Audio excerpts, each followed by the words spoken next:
Well, I think that what we're seeing is the beginning of the great expose. It's going to be very difficult for people that have believed, I will call them true believers, the people that really took all of this to heart and thought that the progressive agenda was pro-people and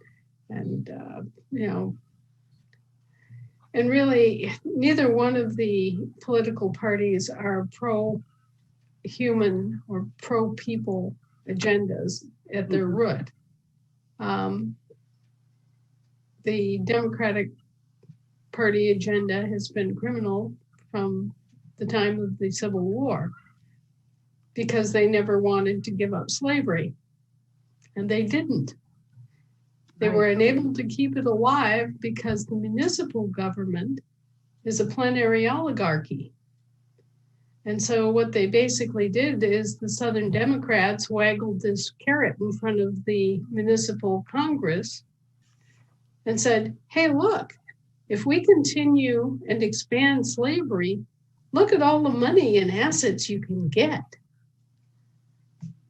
And that's all it took was, you can pick up all this money and all these assets, and you can tap into the labor, the value of the labor of all these people by keeping slavery alive and enshrining it in your Constitution. So that's what they did.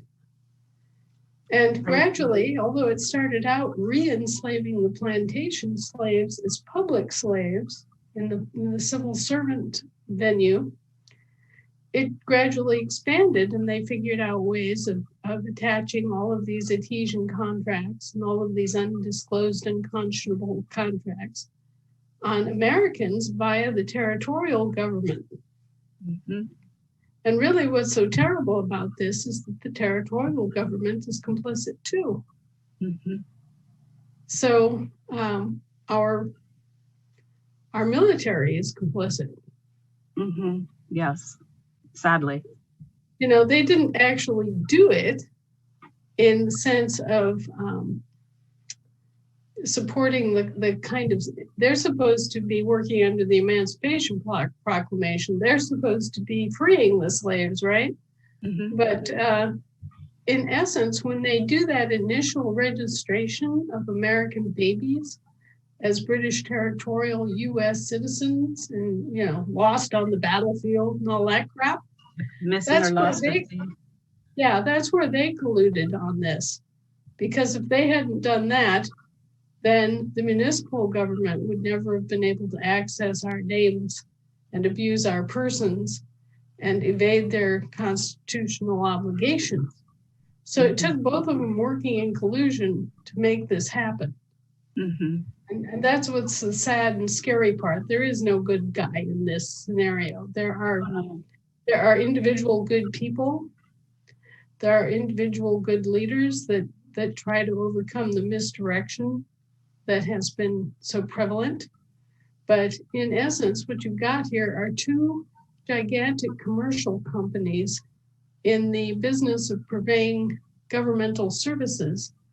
And they got together in 1937, as you've seen, and have been colluding ever since to evade their constitutional obligations to us and to mischaracterize and misidentify us for the purposes of defrauding us and enslaving us.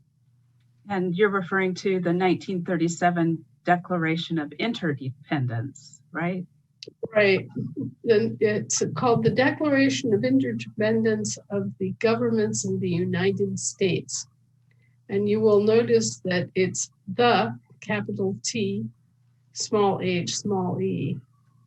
So they knew what they were talking about. They knew that the proper name was the United States and not small THE, United States. Learn how to become an American state national or American state citizen by navigating to www.theamericanstatesassembly.net. Links to Anna's articles and resources can be found in the video description box.